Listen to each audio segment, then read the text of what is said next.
ఇద్దరు కొడుకులు పుడతారు కానీ పేరు లేని కొడుకులైనా కొడుకులన్న ఉడతారమ్మా పేరు లేని కొడుకులైనా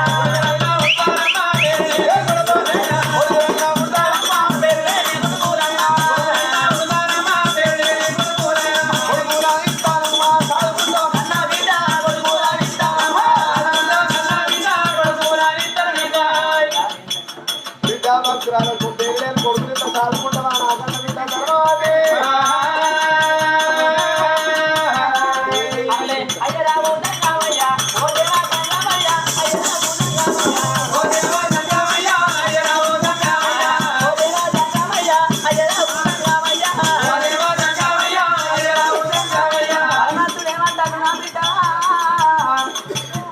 సంతాన బలం లేదన్నట్టు కాదమ్మా ఇద్దరు కొడుకులు పుట్టేది ఉన్నది నీ గర్వాన ఇద్దరు కొడుకులు ఉంటారు కానీ పేరు నేను కొడుకులు ఇస్తా మేము ఎత్తుకుంటామని మాట పలికిందాము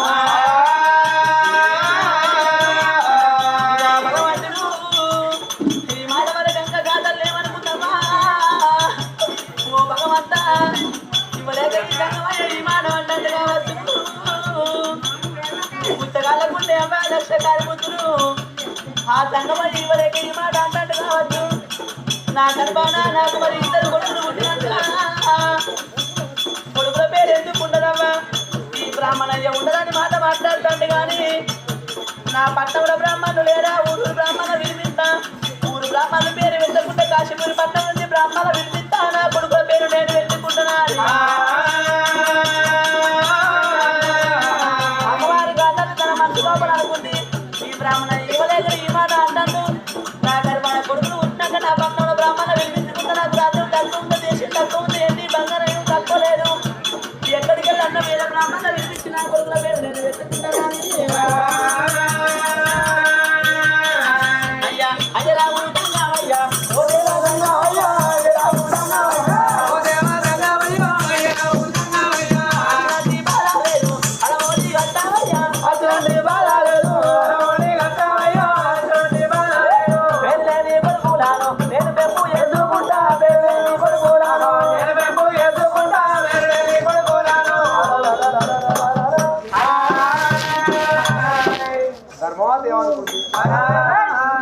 పేరు లేని కొడుకురా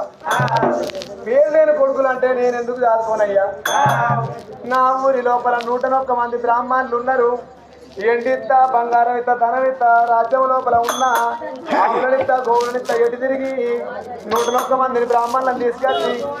కొడుకులు పుట్టినే ఉడతారు పుట్టిన వాళ్ళకు పేరులే ఎందుకుంటే నా కొడుకులు నా ఊరి బ్రాహ్మణులతో పేరు పెట్టించుకుంటే నేను కన్న తల్లే ధర్మమాతమ్మా ఊరికొచ్చి దేవుని పాదాలు పట్టుకుంటే మంచిగుండు ఆ తల్లి పాదాలు పట్టలేక గౌర చిత్రాలైంది గౌరంతా పడ్డది డబ్బు బామ లోపల పైసల రూపాయల పిస లోపల ఏమన్నది ముసలోడ నువ్వెంత నీ పిసాదెంత నా కడుపులో అయితే కొడుకులు అయితే ఉంటది కొడుకులు పుట్టినాక నా ఊరు బ్రాహ్మణులతో పేరు పెట్టించుకోవడానికి కిలకిలకిల నవ్వుతుంది చూడండి దేవుడు ఎల్లుకొండ దేవుడు మూతి మీద సాలేసి ముసి నవ్విండు ఏమిటే నా బిడ్డ తర్వాతమ్మా నీ అత్యంత నీ ఐశ్వర్యం ఎంత నీ ధనం ఎంత నీ ధాన్యం ఎంత నన్ను కాదనుకుంటా ఏ బ్రాహ్మణుడు వస్తాడో ఏ భట్టోడు వస్తాడో ఎవడు పేరు పెడతాడో నేనే చూస్తాను అన్నాడు కిల కిల కిల కిల కిల మనసులో నవ్విండయ్య నీ గర్భాన కొడుకులు ఉడిస్తా బిడ్డ కొడుకులు ఇస్తే కొడుకులతో కొంత బాధ పెడతా నీకు లేని కట్టం రావాలి నేను బాధ రావాలి రొంబొచ్చ మైల తీసిండు ఎవరికి అంత ఉండని తీసిండు పండుల కల్లా పండు శ్రీనాగ మల్ల మనం చేత పట్టిండు బిడ్డ భక్తురారా కాకోల కళ్ళు మూసి పిట్టోల నోరు తెత్తని గొంగిళ్ళ సంతాన బలం ఇత్తన అన్నాడు కన్న తల్లి కనుక తడిపెడి తానాలు వేసింది తల కూడా పొండి నీళ్ళు వంగ 2 వస్తాలు వాలాలు వేసింది కాకోల కళ్ళు మూసి పిట్టోల నోరు తెరిచింది తర్వాత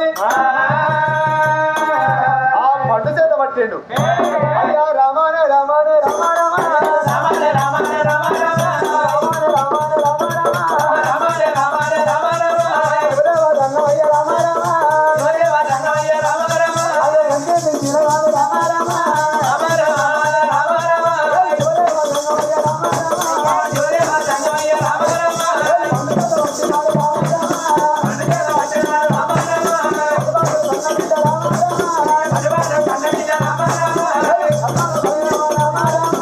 Rama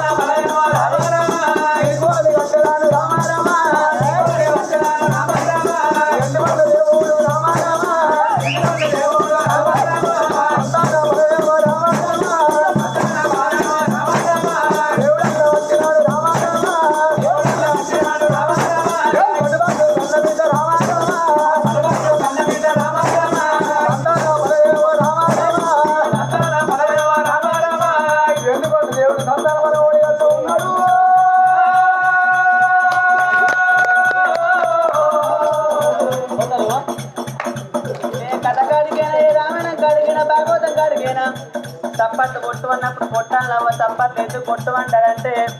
చేసిన సరేసిన వేసిన పోవాలని తప్పట్లు కొట్టమంటారు వెళ్ళి మంది లోపల కొంతమంది కొట్టి కొంతమంది కొట్టకుంటే కొట్టిన వాళ్ళకు BP sugar malaria typhoid dengue జ్వరం ఏదన్నా కానీ కొట్టడంలో నెత్తిలు లేకుంది మరి అందరు కొడితే ఈ సరస్సు వేడవై పడుతుంది అందరు కొడితే ఈ ఊరు పెద్ద కళలో కొట్టుకపోద్ది మరి ఈ మంది లోపల రమణ లగ్గం కానీ మొగోళ్ళు కొట్టకుంటే పక్కా సెకండ్ హ్యాండ్ కింద దొరుకుతుంది దేవుడి సంతానం వాళ్ళ వాడి కట్టిండు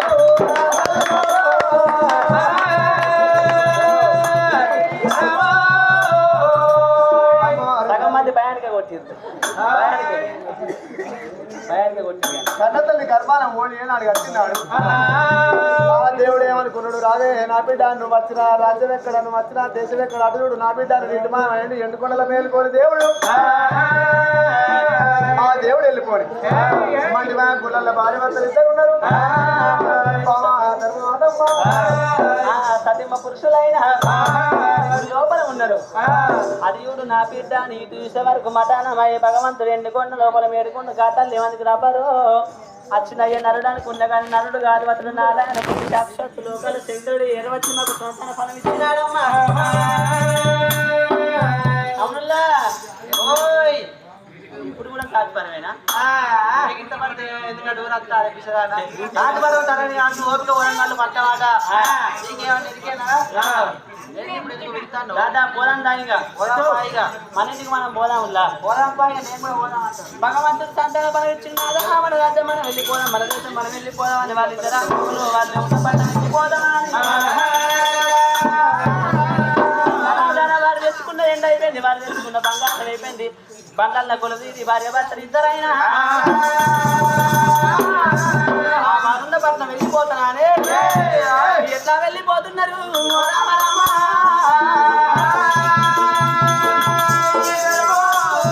ఎట్లా పోతున్నారు గుంపు గుంపు సిద్ధాలు నా గుంపు సిద్ధాలు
బ్రాహ్మణులు ఏరవచ్చి ఆటోడ ఉన్నలు లోగిల్లో ఉన్న దాసి వాళ్ళకి ఏర్పాటు చేస్తున్నారమ్మా లోగిళ్ళ లోపల దాసి వాళ్ళు ఏమంటా ఉన్నారు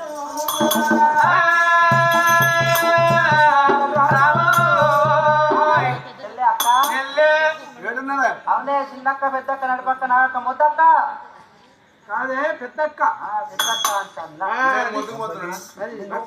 ఇవాళ మనం ముందుకు పోతున్నాం ఓలం రాలి అందరం చక్కగా సలహా కూర్చుంటాం కానీ ఏంది అక్క ఏడున్నావు ఏం చెప్తాను నేను ఇప్పుడే ఇసురు రోజు వచ్చి ఇల్లు సాబాద్ రావుతూ గచ్చు మార్బల్స్ అన్ని వలిగిపోతాయి ఇసురు రోజు ఇస్తుంటే పక్కకెత్తి ఇళ్ళకి కట్టన్నా ఇంకేం చేస్తున్నావే ఉడుకొడుకు పూర్తి ఉంటే మంది కొంపలేదు వస్తాను పోయాలి పోతే వాళ్ళు గుడిసెలు కాలిపోతే నేను దుమ్ము పోతారు వాళ్ళు బాధపడరా ఇగో ఉడుకుడుకు పూర్తి కొట్టే బెండకు పోయి చల్లారినాక వస్తాను అట్లా అక్క ఎటు పోదామే మన దొరసారి తిరుపతి తీరంగా మానంది కాశీ కాలసి వెళ్ళిపోయింది కావచ్చు గర్భాల కొడుకులు తెచ్చుకుంది బిడ్డలు తెచ్చుకుందు మన దాసులకు ఏర్పాటు చేసిరు జల్ది పట్టుకొని పోదాం ఏం పట్టుకున్నావు ఆ బుక్కే గుడాలు బుక్కే కూడా లేవని బజ్జీలు అప్పుడే మన అక్క తెచ్చిచ్చిపోయి బుక్కే గుడాలి కాదు బుకా గులాలి గంధం కస్తూరు అమరేకి చవ్వాలి నివ్వాలి కవ్వాలి ఏక మంగళహారతి పట్టుకొని వెళ్ళిపోయి రాజుగారిని ఎదుర్కోవాలి పండిపోదాం విషయాలు పండిపోతే అంత మన్నాడుతుంది పక్కలన్నీ కొట్టుక పీకుతాయి కాదురా పదండి పోదాం అనాలి అనాటి కాలంలో వెళ్ళిపోదాం అన్నారు 7 రమణంగి దాచి వాళ్ళు చెల్లె తిరుపతి పోకుండా తిరుపతి పోయిన తిరుపతికి పోయినంత పుణ్యమాట ఇప్పటికంటారు కాశీకి పోకుండా కానీ కాశీకి పోయి వచ్చిన వాళ్ళు ఎదుర్కొని కనుక లోగిలి నింపుకుంటే కాశీకి పోయినంత పుణ్యం మనకంతే చెల్లెలా అన్నారు కనుక చెబుతాడు ఉతకాల చేతుల్ని వాళ్ళు పట్టుకున్నారే అమ్మా ఏడుగురపరంగి దాచి వాళ్ళు ధన చెబుతాడు ఉతకాల చేతుల్ని వాళ్ళు పట్టుకొని చెల్లెలా అచ్చమల్లెలు ఇచ్చమల్లె సర్వ సంపంగి దేవ కండేరు పూల తోటలకు రాజులు ఏరవచ్చినట్టు రాజుల కట్టలు వెళ్ళిపోదామని